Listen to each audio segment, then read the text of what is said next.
Welcome to Storytime with Herbal Roots zine. I'm Kristine Brown, and today I'm going to read to you the story from issue number 62, Wondrous Witch Hazel.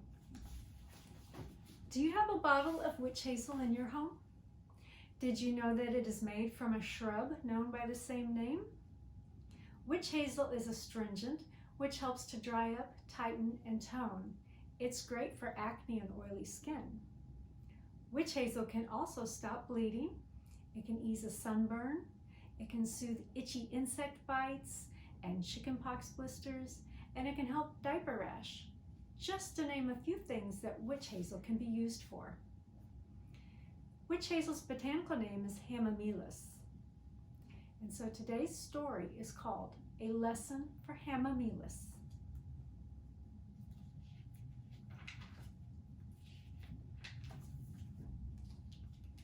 A long time ago, when the stars were born and the rocks were young, Mother Earth was busy creating her beautiful children. She loved variety, so she made them in all shapes and sizes and colors. Some of her children had wings and could soar high in the air. Some of them had strong arms to pull them up high. Others had long legs, which helped them to run with great strides. Many had fins to help glide them with ease through the vast oceans. But not all of her children had fur or feet or fangs. An equal amount of them grew up from her great belly, planting their roots deep into her soil, while their stems and leaves and branches reached upwards toward the sky. She loved all her children equally. She gazed at them individually, marveling at their beauty and planning the special gifts that each one would possess. No creature was too big or too small, each being just right for their special gifts. Mole was given the gift of soil aeration, using his strong claws and feet to tunnel through the underground. Comfrey was given the gift of healing bones, pulling them back together and mending skin equally as fast. Butterfly and bee danced on the blossoms, pollinating them as they dined and collected pollen for food. Man was given the gift of wisdom, wisdom to watch over all the creatures and keep them safe. Dandelion provided vitamins and minerals, aided in digestion, and cleansed the liver.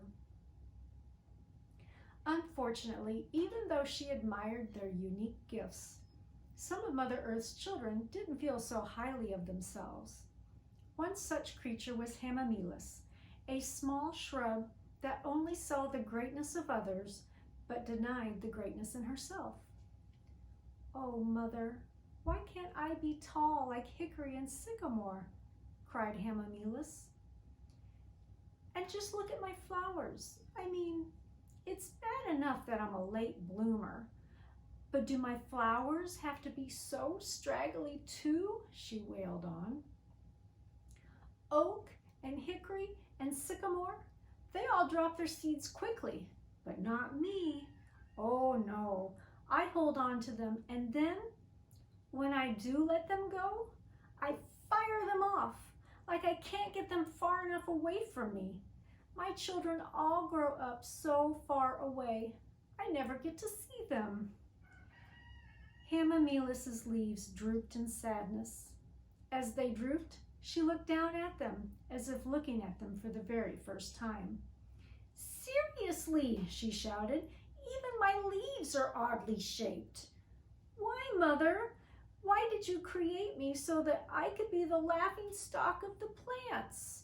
There's not one thing about me that is normal like the others." Mother Earth turned her attention to her hurting child. Her heart broke to see her child so sad, and she tried to console her. "My dear Hamamelis," she said, "I am heartbroken that you cannot see the beauty in your uniqueness." As she said this, the clouds covered the sky and gentle rain began to fall. Soon a puddle emerged next to Hamamelis.